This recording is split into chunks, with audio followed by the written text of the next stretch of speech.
puji dan syukur kita kepada Tuhan Yang Maha Esa karena atas nikmat yang telah diberikan kita dapat berkumpul dalam kelas ini dalam keadaan sehat walafiat. Tak lupa juga selawat dan salam adalah kita coba limpahkan pada junjungan kita yang berhabibah dan Nabi Muhammad Sallallahu Alaihi Wasallam beserta keluarganya, sahabatnya, tabi'in dan tabi'in dan semoga syafaatnya sampai kepada kita selama-lamanya.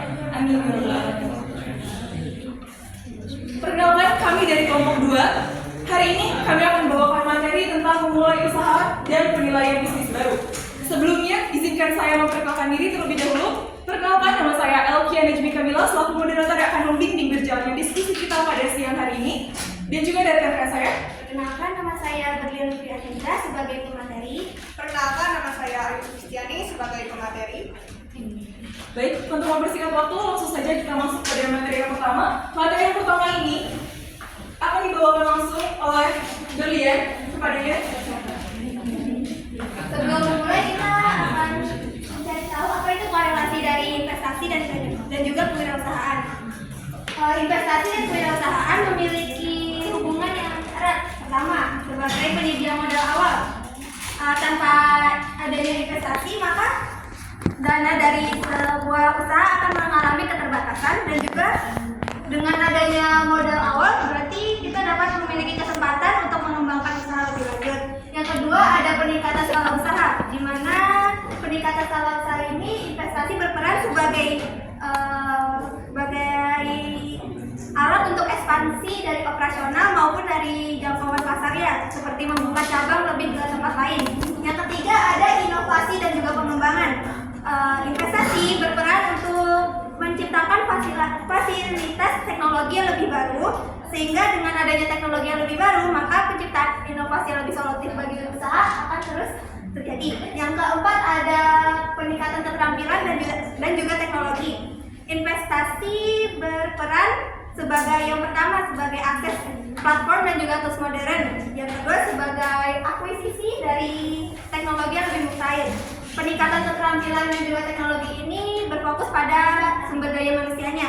Yang kelima, ada meningkatkan daya bisnis. Dengan adanya investasi, maka sebuah bisnis akan memiliki cadangan modal yang lebih, sehingga saat terjadinya krisis akan mudah diselesaikan. Dan yang kedua, ada adaptasi lebih mudah di pasar. Dan Ini yang 56 tadi sama ya? Coba. oh iya, sama Bu. Sama ya? Kopi. Baik, terima kasih Berlian atas pemaparan materinya. Selanjutnya itu ada memahami 2 jalan menuju berkewirausahaan. Nah, teman-teman, jika teman-teman ingin berkewirausahaan, ada 2 cara yang bisa dilalui. Yang pertama, memulai bisnis baru, dan yang kedua adalah membeli dan menjalankan usaha yang sudah ada. Nah, keduanya ini akan kita jelaskan satu persatu. Selanjutnya, untuk memilih salah satu di antara keduanya, tentunya diperlukan pertimbangan. Yang pertama, resiko dan ketidakpastian. Untuk memulai bisnis baru, tentunya resikonya lebih tinggi karena belum ada bukti dan juga konsepnya itu belum terlaksana. Sedangkan untuk memulai bisnis yang sudah ada, resikonya itu sudah jelas karena dari bisnis yang sebelumnya kita bisa melihat, kita bisa mengevaluasi apa saja kekurangannya dan apa saja kelebihannya, dan kita bisa mengimplementasikan hal itu untuk di bisnis kita. Yang kedua adalah biaya awal dan juga waktu untuk memasuki pasar. Memulai bisnis baru itu membutuhkan modal awal dan juga pengembangan produk.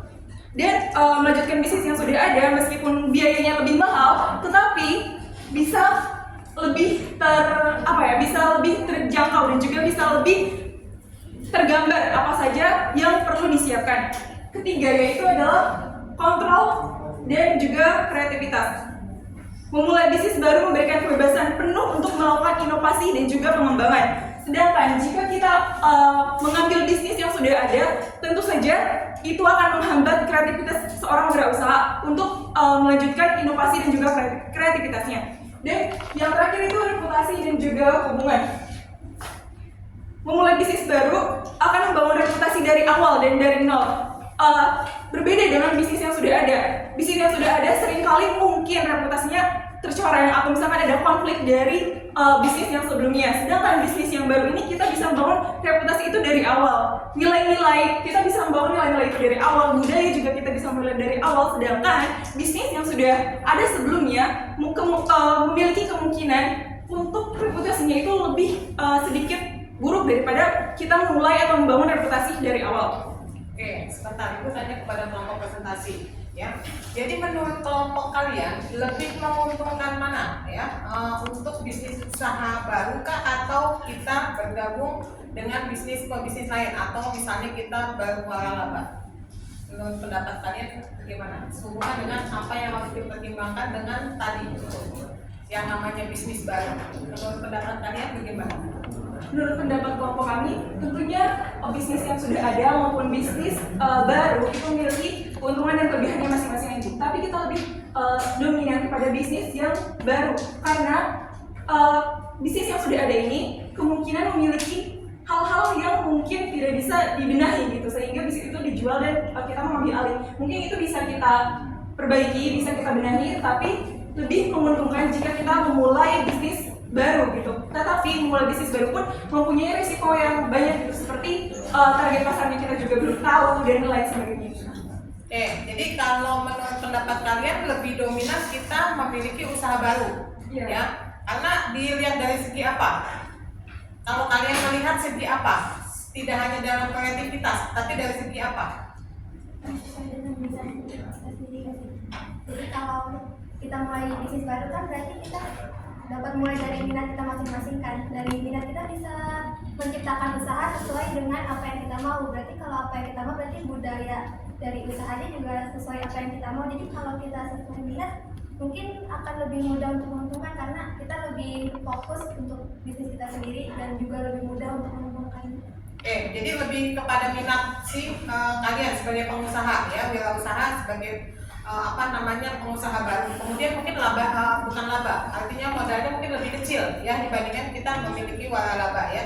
Cuma tadi ya sesuai dengan yang sudah kita pahami bahwa memang ada plus minus ya membangun usaha sendiri ataupun waralaba ya. Itu tergantung pilihan kalian lebih cenderung kemana ya. Kalau mau yang sifatnya instan ya bisa kalian bergabung ke waralaba ya, bisa bergabung misalnya membeli franchise ya, tetapi ya kalian nggak punya inovasi mau berkembang seperti apa kecuali dari si pemilik. Beda kalau kalian punya usaha sendiri ya, bebas menentukan ya mau kalian inovasi apa, kalian mengikuti tren ya, mungkin itu lebih bijak gitu ya. Oke, lanjut. Selanjutnya itu adalah alasan seorang wirausaha memilih menjalankan bisnis baru. Kenapa bisnis baru? Yang pertama adalah kebebasan kreatif dan juga visi pribadi. Kebebasan kreatif yang seperti tadi dijelaskan, karena jika memulai bisnis baru, kita bisa dengan kreatif mengelola bisnis itu sendiri tanpa bergantung dengan bisnis yang sebelumnya. Dan juga visi pribadi. Seorang wirausaha bisa memulai visi misinya sesuai dengan tujuannya dalam memulai bisnis baru ini. Selanjutnya itu pengendalian penuh atas identitas dan nilai bisnis. Bisnis yang baru memberikan kesempatan bagi pemilik untuk membentuk identitas dan juga nilai-nilainya dari awal. Bisnis baru juga bisa berfokus pada tujuannya. Jika membeli bisnis yang sudah ada, kemungkinan sulit untuk mengubah identitas dan juga reputasi yang sudah melekat pada bisnis tersebut. Yang ketiga adalah potensi risiko yang lebih jelas dan transparansi dari awal. Jika kita mulai bisnis baru, risikonya lebih jelas. Risikonya itu adalah risiko-risiko dasar seperti target pasar kita seperti apa dan juga produk kita pengembangannya seperti apa. Tidak seperti bisnis yang sudah ada. Selanjutnya, kemudahan menyesuaikan dengan tren pasar atau teknologi baru. Bisnis yang baru ini bisa memulai dengan menyesuaikan dengan tren pasar dan juga bisa mengejar tentang teknologi baru. Berbeda dengan bisnis yang sudah ada, bisnis yang sudah ada ini kemungkinan susah untuk menyesuaikan trennya dengan pasar atau juga mengembangkan teknologi yang baru ini ada. Selanjutnya adalah pembentukan tim yang sesuai dengan kebutuhan dan visi misi pribadi. Jika kita memulai bisnis baru, kita bisa merekrut orang atau bisa memilih mana saja orang-orang yang bergabung dengan bisnis kita. Tujuannya apa? Tujuannya adalah menyesuaikan visi misi kita sama dengan orang yang kita akan pekerjakan. Tentunya kita sebagai wirausaha, tentunya kita seorang pemimpin pasti menginginkan karyawan yang sesuai dengan visi misi dan tujuan kita. Kita juga pasti menginginkan karyawan yang semangatnya sama dengan semangat yang kita miliki. Selanjutnya adalah kesempatan untuk mengatur keuangan dan struktur dari awal. Ini seringkali jadi permasalahan ya teman-teman, karena kesempatan untuk mengatur keuangan ini sangat besar potensinya dan juga sangat besar resikonya. Kenapa? Jika kita mengambil bisnis yang sudah ada, tentunya struktur keuangannya pun sudah ada dari sananya, dan kita harus menyesuaikan diri dengan struktur itu. Berbeda jika kita mempunyai bisnis baru, bisnis yang kita jalani sendiri, kita bisa memilih struktur keuangannya seperti apa. Apakah kita ingin memiliki struktur keuangan yang lebih kompleks, atau struktur keuangan kita ingin menjadi lebih sederhana, itu sesuai dengan apa yang kita inginkan. Berbeda dengan kita menyesuaikan struktur keuangan itu dari awal. Jika memang kita membeli bisnis yang sudah ada atau bergabung dengan bisnis yang sudah ada, kita harus mengikuti struktur keuangan itu. Dan jika memang ya syukur kalau misalkan di struktur keuangan itu tidak ada masalah, jadi kita tinggal meneruskan kan. Tapi permasalahannya jika keuangan itu memiliki kendala atau memiliki problem, itu yang harus kita tanggung sebagai pebisnis yang bergabung dengan bisnis yang lain atau membeli bisnis yang sudah ada.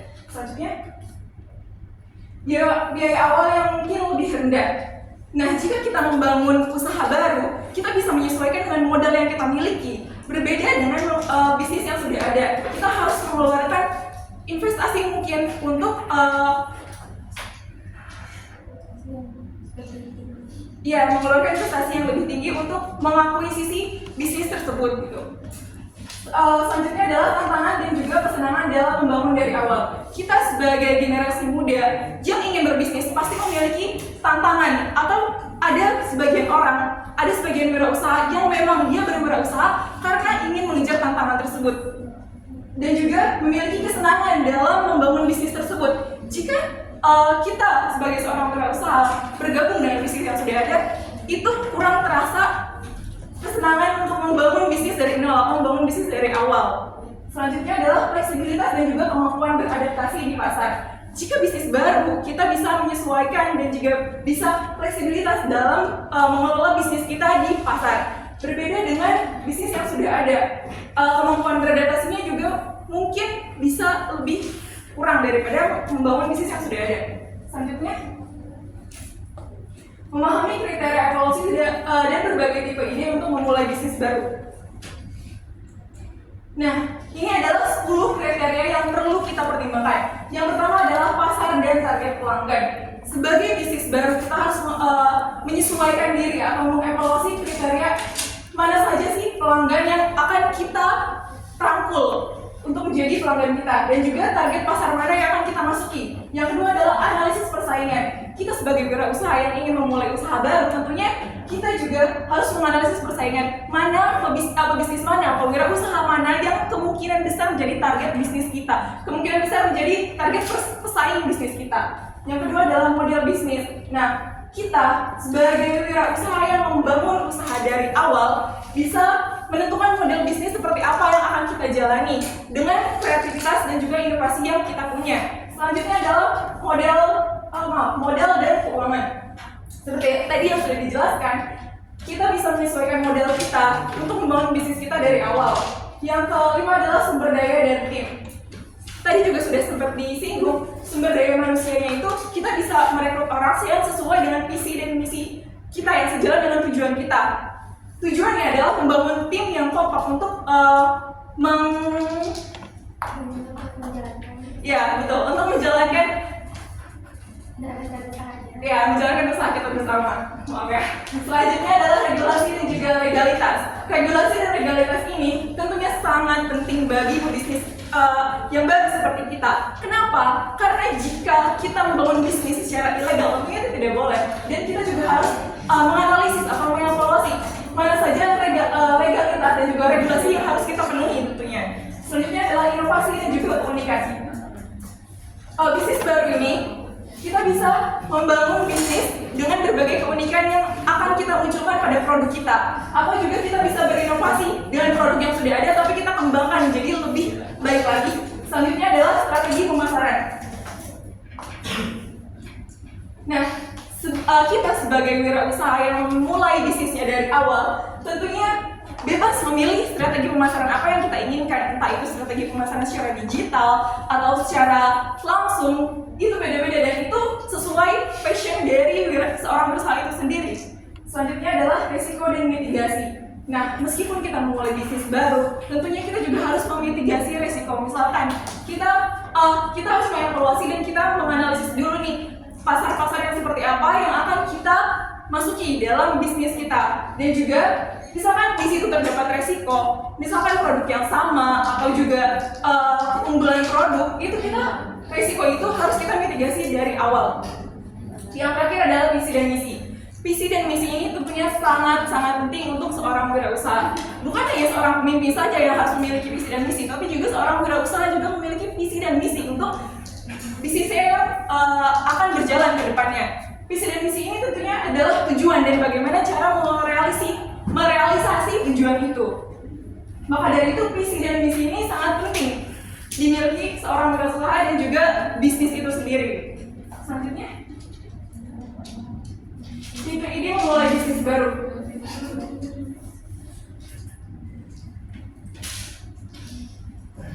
Di sini kita mencantumkan 9 ide untuk teman-teman.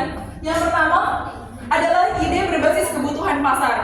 Nah, di mana kita harus mengidentifikasi dulu kebutuhan yang belum pernah ada atau yang harus terpenuhi di pasar. Maka kita masuk dengan peluang tersebut. Yang kedua adalah ide inovasi produk. Mungkin teman-teman juga sudah tahu bahwa menginovasi produk adalah hal yang wajar dan sering dilakukan oleh wirausaha. Contohnya yaitu menambahkan fitur-fitur pada smartphone yang lebih canggih dan juga ramah lingkungan. Itu mungkin dilakukan oleh pebisnis yang memang sudah tingkat profesional sekali ya. Terus yang ketiga adalah ide bisnis berdasarkan hobi. Jika teman-teman punya hobi atau juga minat, itu bisa dikembangkan dan bisa menghasilkan komersialitas. Dan itu sangat menguntungkan untuk teman-teman tentunya. Coba contohnya seperti apa? Ide bisnis berdasarkan hobi. Ide bisnis berdasarkan hobi, contohnya seperti membuka usaha kerajinan tangan. Mungkin jika ada teman-teman yang memiliki kreativitas tangan yang sangat luar biasa, itu bisa dikembangkan menjadi usaha kerajinan tangan. Atau mungkin teman-teman ada yang sangat jago memasak, itu juga bisa dikembangkan ibu. Misalkan dari teman kita, misalkan dari Sophie, dia bisa memasak, kita bisa mengembangkan, Sophie bisa mengembangkan itu ibu untuk membuka kelas memasak. Itu membuka kelas memasak, artinya membuka kursus dong, kursus masak, bukan menjual produknya dong. Ya, tapi memang tidak menjual produk, tapi di situ Sophie membuka peluang usaha dan juga dia berbisnis atas kelas masak tersebut. Maksudnya Shopee-nya aplikasi atau apa?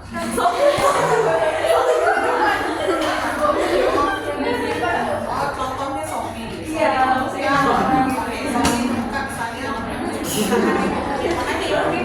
ada Shopee gitu ya.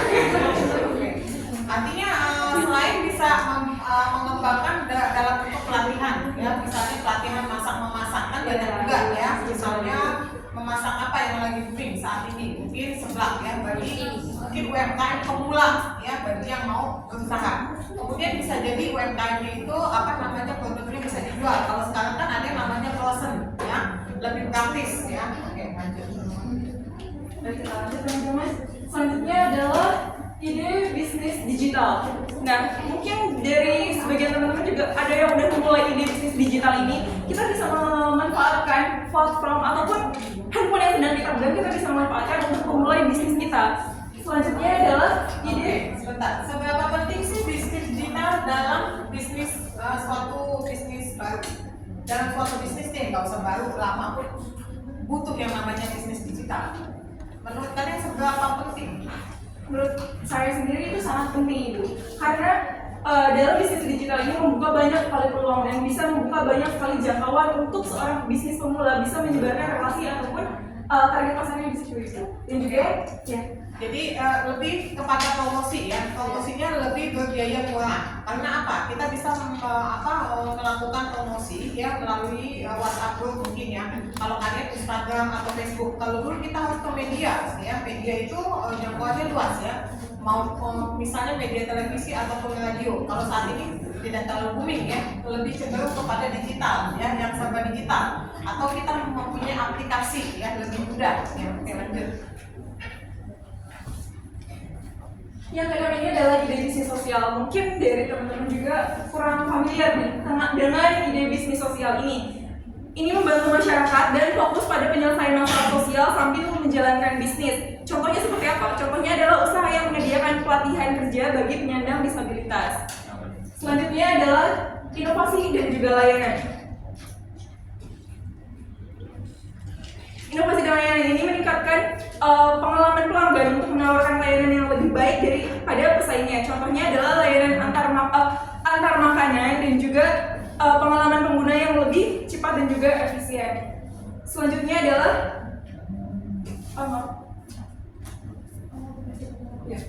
kolaborasi teknologi.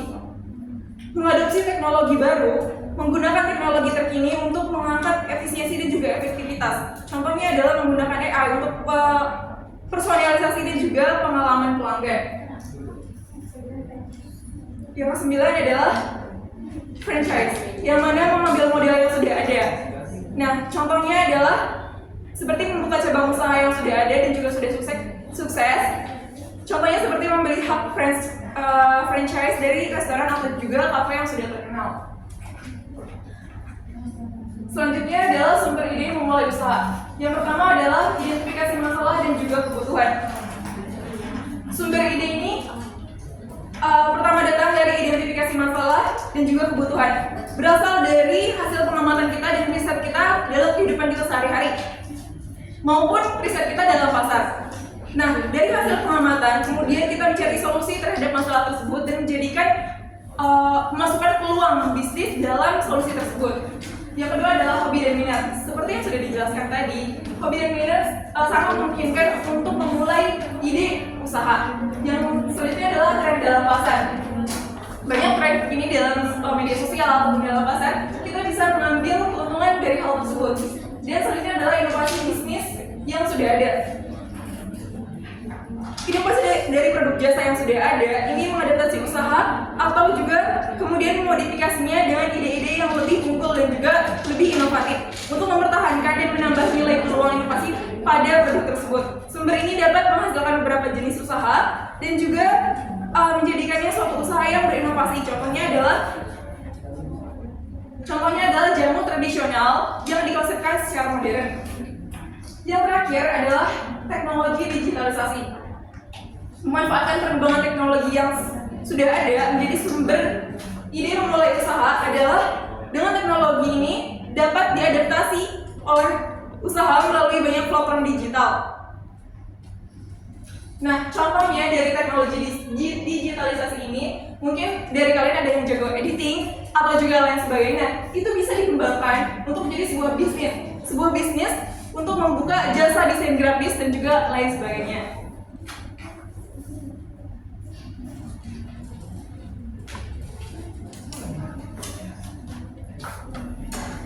Baik, sekian yang bisa saya sampaikan. Selanjutnya akan disampaikan oleh Berlian kembali. Silakan. Materi selanjutnya ada alasan membeli bisnis yang sudah ada. Membeli bisnis yang sudah ada ini menjadi salah satu pilihan bagi kita seorang wirausaha untuk memulai menjadi seorang wirausahawan. Membeli bisnis atau bisnis acquisition atau kita sebut juga akuisisi bisnis, itu memiliki kelebihan dan juga kekurangannya masing-masing. Yang pertama, operasionalnya sudah tentu lebih jelas. Yang pertama seperti ada lokasi, ada peralatannya juga sudah ada, karyawannya juga sudah terbentuk, juga sudah memiliki finansial struktur dan juga yang sudah terpeta.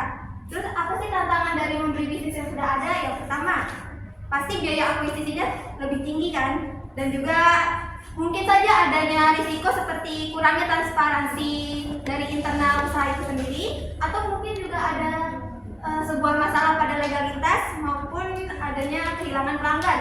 Berikut ada beberapa alasan dari seseorang membeli bisnis yang sudah ada. Yang pertama, menjadi cara cepat untuk kita memulai usaha. Daripada kita untuk seorang wirausaha dapat membeli bisnis yang sudah ada. Kebalikan dari membeli bisnis yang baru, jika kita membeli bisnis baru, daripada kita memulai bisnis yang baru, itu memiliki proses yang lebih panjang dan juga kompleks seperti yang sudah dijelaskan tadi. Kalau kita membeli bisnis yang sudah ada, yang pertama pasti operasionalnya dia sudah ada kan. Yang kedua juga dia sudah mempunyai pelanggan dan juga sudah ada karyawan, sudah memiliki reputasi juga. dan juga sudah memiliki ketenaran juga di dalam pasar. Yang kedua ada risiko kegagalan bisnis yang rendah. Dengan kita membeli bisnis berarti kita sudah mengetahui apa itu track record-nya dan juga sistem yang ada dalam usaha. Track record ini untuk memahami kinerja usaha sebelum kita membeli dan juga untuk mengetahui tantangan apa aja yang ada dalam bisnis. Yang ketiga ada memiliki pelanggan dan juga konsumen yang sudah jelas. Dengan kita membeli bisnis yang sudah ada, berarti sudah terbentuk basis dari pelanggannya dan juga sudah terbentuk pula reputasi di pasar, sehingga dengan kita sudah memiliki pelanggan yang sudah ada, kita lebih mudah untuk mendapatkan feedback dari pelanggan sebagai tujuan untuk mengembangkan bisnis. Yang keempat, memiliki sistem kerja dan juga proses yang sudah ada. Sistem kerja ini berbentuk operasional, sehingga kalau kita membeli bisnis yang sudah ada, otomatis operasionalnya juga sudah terbentuk. Dengan operasional yang sudah terbentuk ini, maka wirausahawan ini akan lebih fokus untuk mengembangkan bisnisnya dengan membuat inovasi atau kreativitas lebih lanjut. Yang terakhir, sudah memiliki reputasi. Reputasi ini mencakup dari kepercayaan dan juga loyalitas dari pelanggan. Nah, dengan adanya reputasi ini, maka untuk mendapatkan brand awareness atau mendapatkan kredibilitas pasar yang jelas, juga salah satu keuntungan dari memiliki reputasi adalah kita sudah memiliki hubungan baik dengan stakeholder. Jadi sebagai wirausahawan yang membeli bisnis, kita hanya perlu menjaga atau meningkatkan hubungan kita yang baik terhadap stakeholdernya. Oke, Ibu mau tanya kepada kelompok presentasi. Oh ini ya, kontra ya. Oke, ini dulu deh. Nama dulu deh. Nanti di. Ini ada pro kontra dari membeli bisnis yang sudah ada. Yang pertama, sebagai pemilik kita memiliki kontrol penuh akan bisnis dan juga dapat menciptakan visi dan rencana lebih lanjut karena memiliki ruang kreativitas dan inovasi walau terbatas. Yang kedua, pendanaan dari bisnisnya sudah ada, berarti sudah jelas, sehingga kita dapat memiliki track record dari usaha yang kita beli dengan lebih jelas, sehingga untuk menghitung profitabilitasnya juga lebih mudah. Yang ketiga, ketika kita membeli bisnis yang sukses dapat mencakup dari peralatannya, stafnya, inventorisnya, dan juga lokasinya juga sudah jelas kan, sehingga produk atau layanan sudah dapat siap dijual. Berarti kalau kita membeli bisnis yang sudah ada, kita hanya tinggal melaksanakannya aja daripada mulai dari awal. Yang keempat, rantai pasokan sudah terbangun baik karena terhubung dengan vendor atau mitra bisnis. Hal ini mencakup hubungan baik dengan para stakeholder atau suppliernya. Yang kelima ada merek sudah berdiri. Merek ini termasuk dari branding, sehingga dengan membeli bisnis berarti kita juga membeli branding atau membeli reputasi, membeli keunggulan kompetitifnya, membeli brand awareness-nya, juga positioning pasar maupun loyalitas. Selanjutnya ada kontra dari membeli bisnis yang sudah ada. Yang pertama, dengan membeli bisnis kita memiliki potensi kerugian seperti biaya investasi yang mahal atau kurangnya pendanaan. Kurangnya pendanaan ini termasuk risiko dari kurangnya transparansi internal di dalam usaha. Jadi kalau kita membeli sebuah usaha, kita harus melihat dulu bagaimana internalnya, bagaimana dari sistemnya, sehingga kalau bahasanya kita harus lihat dari bibit, bebet, dan bobot dari usaha itu sendiri. Yang kedua, memiliki proses dan teknologi yang sudah ada. Hal ini dapat mencakup dari kelebihan staff atau dapat dari proses yang tidak efisien. Yang ketiga, reputasi dan biayanya sudah ada.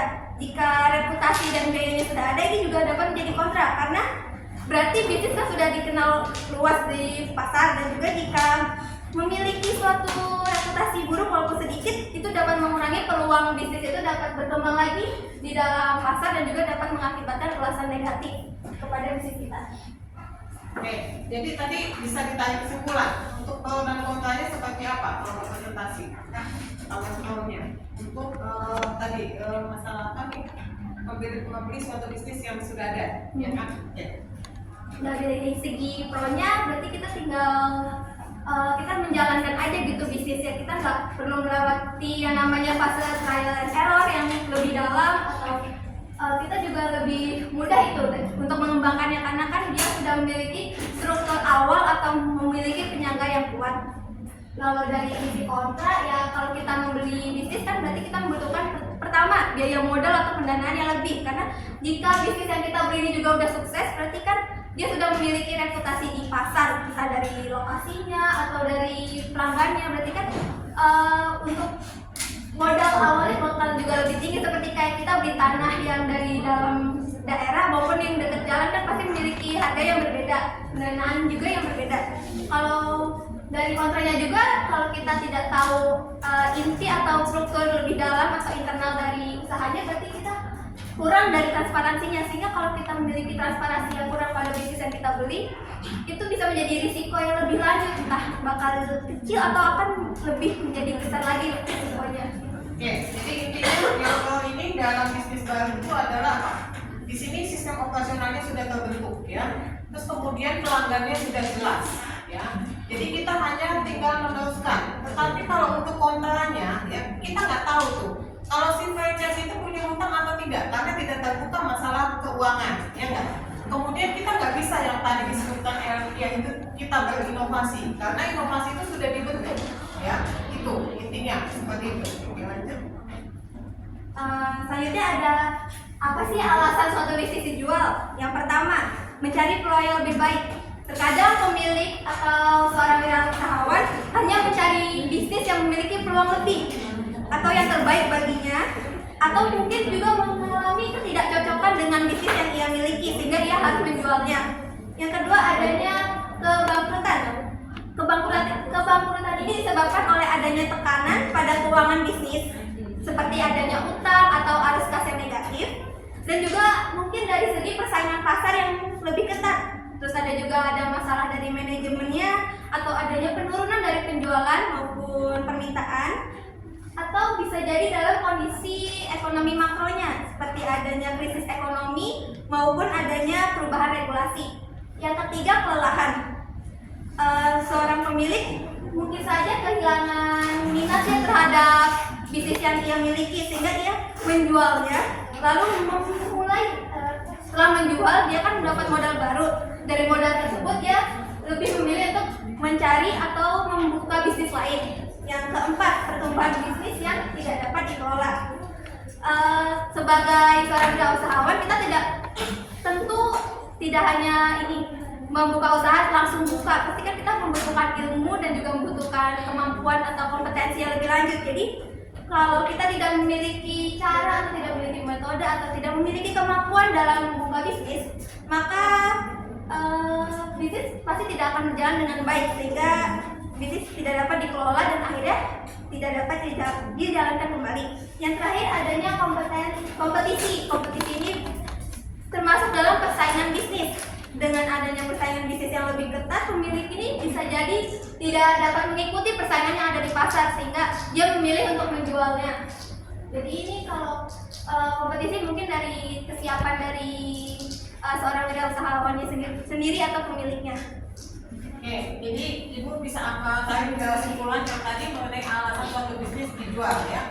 Mungkin si pemiliknya ini sudah pensiun ya. Pensiun dalam arti kata apa? Dia sudah jenuh ya, tadi sudah dibilang untuk di sana lelah ya untuk berpikir. Kemudian mungkin prioritas si pemilik ini sudah beda ya. Dia tidak ingin membuka bisnis, mungkin lebih kalau sudah usahanya kalau sudah berkembang dia sudah nyaman ya, tidak memulai bisnis lagi ya. Jadi mungkin itu bukan suatu prioritas bagi dia ya. Kemudian bisa jadi ada masalah internal ya di dalam bisnisnya. Contoh, kalau kita lihat untuk yang produk kosmetik apa yang lagi sekarang tertarik?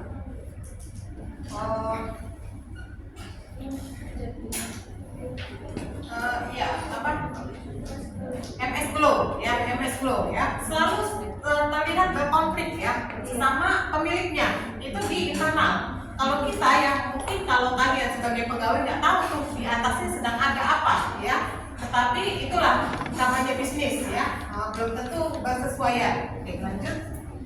Selanjutnya ada penilaian bisnis. Menurut peraturan dari OJK Republik Indonesia nomor 35 PJOK 4 tahun 2020 tentang penyajian laporan penilaian bisnis di pasar modal, mendefinisikan penilaian bisnis ini sebagai proses pekerjaan untuk memberikan opini tertulis terhadap objek. Penilaian bisnis ini menjadi proses yang sangat penting dalam sebuah usaha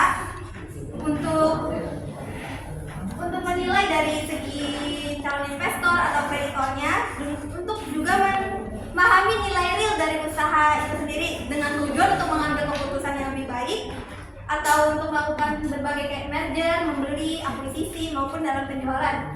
Penilaian bisnis ini juga melibatkan ada analisis keuangan, ada evaluasi kinerja operasional dan juga ada identifikasi faktor risiko-risiko yang mempengaruhi nilai usaha. Hasil dari penilaian bisnis ini pertama memiliki dasar kuat kepada pemangku kepentingan untuk menciptakan strategi bisnis. Berikut ada dua faktor dari penilaian bisnis. Yang pertama ada internal. Dalam internal yang harus diperhatikan yang pertama ada laporan keuangan dan juga kondisi keuangannya. Terus juga ada dari track record dari transaksi-transaksi sebelumnya. Juga yang terakhir ada informasi relevan terkait bisnis. Itu termasuk dari sejarah bisnis atau kebijakan manajemennya. Terus yang kedua ada faktor dari eksternal. Faktor eksternal ini berarti dari luar internal. Yang pertama mungkin dari kondisi ekonomi dari pasar, ada kondisi dari pemerintah, ada kondisi juga dalam industri, dan juga ada data seperti perjanjian kerjasama bisnis. Penaksiran berbasis aset ini salah satu metode dari penilaian bisnis. Metode penaksiran bisnis berbasis aset ini merupakan metode valuasi bisnis yang menilai perusahaan berdasarkan dari nilai asetnya. Hal ini digunakan untuk menilai seluruh aset perusahaan, entah aset dari yang berwujud maupun tidak berwujud. Yang berwujud seperti dari properti, peralatan, inventaris. Yang tak berwujud seperti merek dagang, hak paten, dan juga goodwill. Dan juga yang terakhir untuk mengurangi liabilitas atau utang yang ada. Penaksiran berbasis aset ini digunakan saat nilai perusahaan lebih banyak ditentukan oleh aset dibanding dari potensi masa depannya. Metode pelaksanaannya ada menggunakan biaya historis atau berdasarkan biaya perolehan awal dan juga dari faktor pasar, yaitu membandingkan aset dari perusahaan dengan transaksi serupa yang ada di dalam pasar. Penilaian bisnis ini di penaksiran berbasis aset juga memiliki korelasi dengan wirausahawan. Yang pertama, untuk menilai modal awal. Dengan aset ini kita dapat menghitung kebutuhan investasinya atau mengidentifikasi aset kritis perusahaan. Yang kedua ada sebagai strategi pengembangan bisnis. Yang ketiga untuk memanajemen risikonya. Yang keempat dalam segi perpajakan dan juga laporan keuangan itu memerlukan juga yang namanya penaksiran berbasis aset karena untuk membantu penilaian akurat dari aset dan mengoptimalisasi dari beban pajak si aset.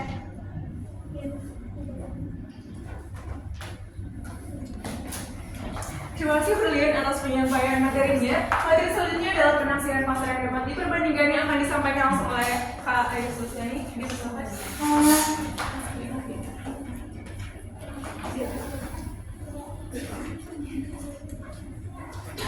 Yang selanjutnya itu penaksiran pasar yang dapat diperbandingkan. Penaksiran pasar yang dapat diperbandingkan adalah metode valuasi bisnis yang menilai perusahaan dengan memperbandingkannya dengan perusahaan lain yang sejenisnya dan memiliki karakteristik serupa.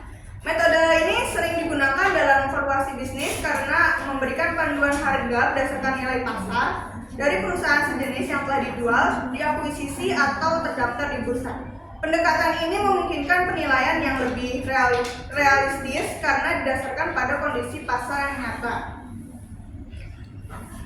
Meskipun metode ini memiliki kelebihan karena berbasis data aktual dan realistis, mudah dipahami, terdapat beberapa tantangan dalam penerapannya. Kendala utamanya yaitu kesulitan dalam menemukan data pembanding yang benar-benar sepadan. Mengingat setiap bisnis memiliki karakteristik unik, selain itu kondisi pasar yang dinamis dan ketersediaan data yang terbatas juga dapat mempengaruhi akurasi penilaian. Oleh karena itu, dalam praktiknya, penaksiran pasar yang dapat diperbandingkan sering dikombinasikan dengan metode penilaian lainnya untuk mendapatkan estimasi nilai yang lebih komprehensif dan akurat.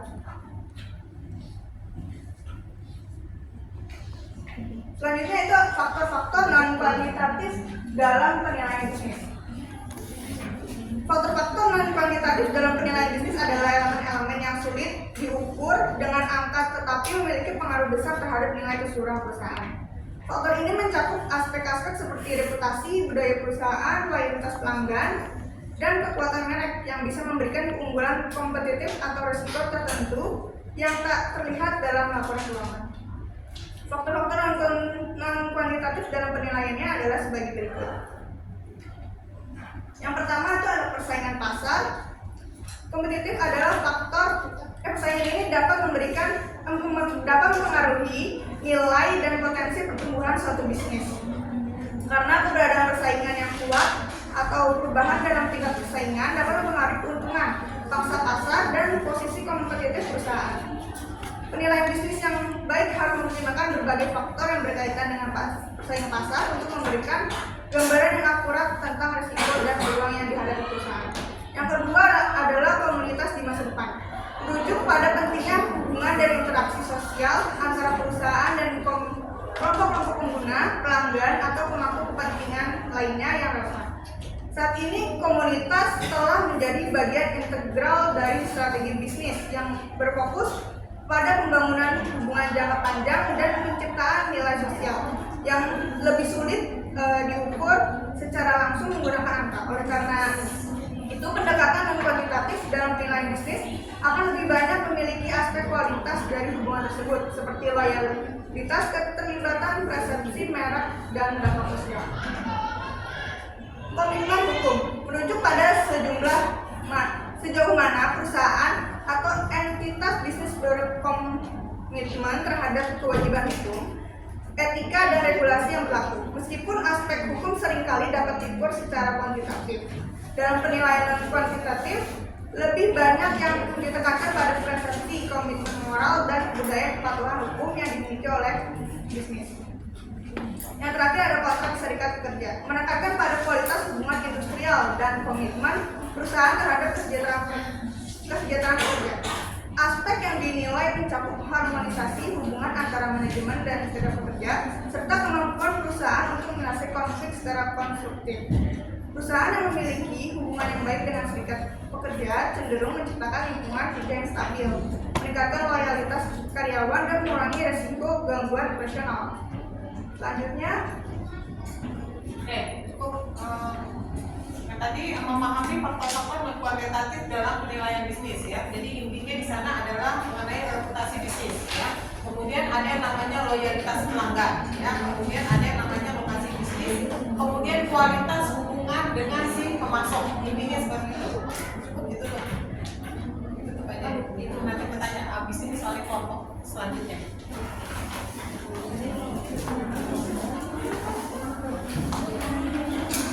Terima kasih kepada Kak Adi Sulaiman atas penyampaian materinya. Teman-teman, sekian saja mungkin materi yang bisa kita paparkan. Mungkin kisahnya kita bisa berdiskusi di lain forum. Dan terima kasih atas perhatian teman-teman semuanya. Boleh, saya tanya dulu. Ada yang mau bertanya nggak? Baik, teman-teman. Materi yang tadi kami paparkan semoga bisa dipahami dengan baik. Dan mungkin jika dari teman-teman ada pertanyaan atau juga ingin berdiskusi bersama kita, silakan mengacungkan tangannya untuk bertanya.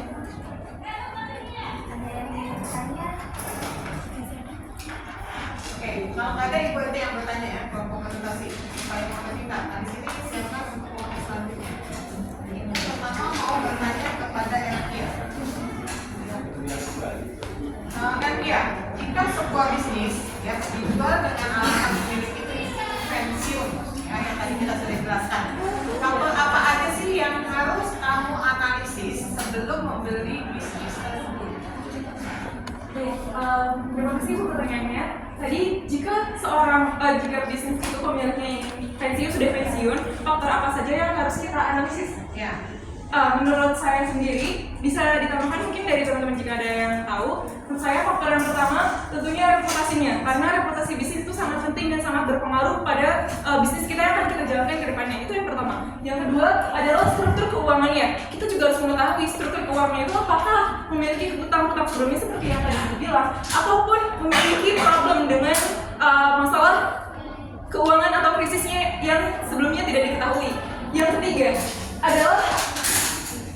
Yang ketiga terletak pada hubungan dengan stakeholder, hubungan dengan pemangku kepentingan, dan juga hubungannya dengan pihak eksternal maupun internal. Karena itu sangat penting, kita yang akan memegang bisnis selanjutnya itu harus tahu hubungan seperti apa yang dijalankan oleh pemilih sebelumnya. Apakah hubungannya baik, dan jika baik itu akan menguntungkan untuk kita, dan jika buruk itu akan menyulitkan kita, yang mana itu akan membuat atau menimbulkan masalah-masalah yang akan terjadi di bisnis kita ke depannya. Oke. Kemudian Delian. Delian, bagaimana sih cara kamu yang mengenali peluang investasi yang baik? Pertama dilihat dari segi pasarnya dulu, bagaimana keadaan investasi itu di pasar, apakah dia investasinya sudah memiliki reputasi juga yang baik di pasar, apakah itu memiliki feedback juga yang baik kepada kita untuk melakukan investasi di tempat tersebut. Terus kalau kita ambil kembali dalam investasi,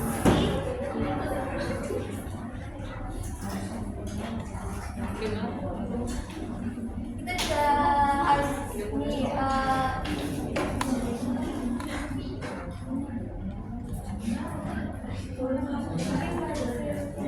Oke, dengan cara apa sih ya mengenali peluang bisnis yang baik yang tadi aku tanyakan? Dengan cara apa? Nanti kamu melihat apa mengenai apa? peluang bisnis yang baik. Iya. Mulai dari peluang, sampai kita mulai dari bagaimana sih pekerjaan bisnis yang serupa yang ada di pasar. Bagaimana bisnis yang serupa di pasar itu berjalan, apakah baik atau tidak. Dan juga mulai dari preferensi bisnis yang ada di pasar juga. Oke, berarti harus melihat ya atau menganalisis mengenai kebutuhan pasar ya, kemudian tren industrinya seperti apa gitu ya. Kemudian harus dilihat namanya return of investment ya. Kapan waktu pengembalian investasi tersebut gitu ya, supaya jelas ya. Kemudian kita harus mengetahui apa sih resikonya dari persaingan sesama persaingan kita ya. Oke.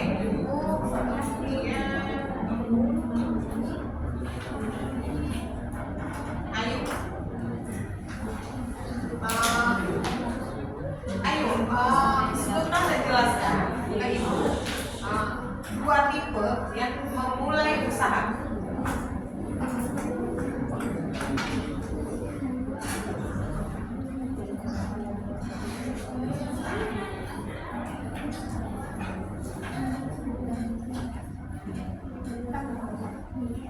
Dua ide dalam memulai usaha. Ide apa?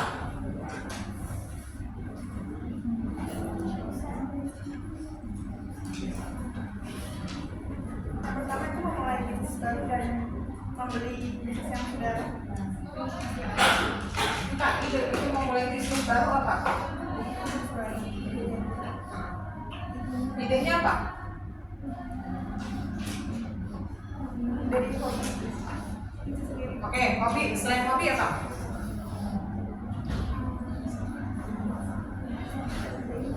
Apa? Ide siapa? Ide bukan pasar. Oke, pertama idenya adalah inovasi ya. Bagaimana sih kita bisa menciptakan inovasi ya? Itu peluang untuk kita mulai usaha baru. Kemudian yang kedua apa? Idenya mengenai apa? Berdasarkan hobi. Bukan hobi. Kalau hanya sekedar hobi itu mengikuti di awal ya. Dengan adanya hobi kita bisa mengembangkan yang namanya inovasi ya. Kalau kita nggak punya hobi berarti kita nggak bisa mengembangkan, hanya mengikuti ya kan. Yang kedua apa? Mengenai Bisa apa? mengikuti tren yang lagi viral sekarang. Oke, dilihat dari kepuasan pelanggan ya. Jadi kepuasan pelanggan seperti apa sih? Banyak modelnya ya. Kepuasan pelanggan itu dari apa? Dari pelayanan, dari kualitas ya. Oke,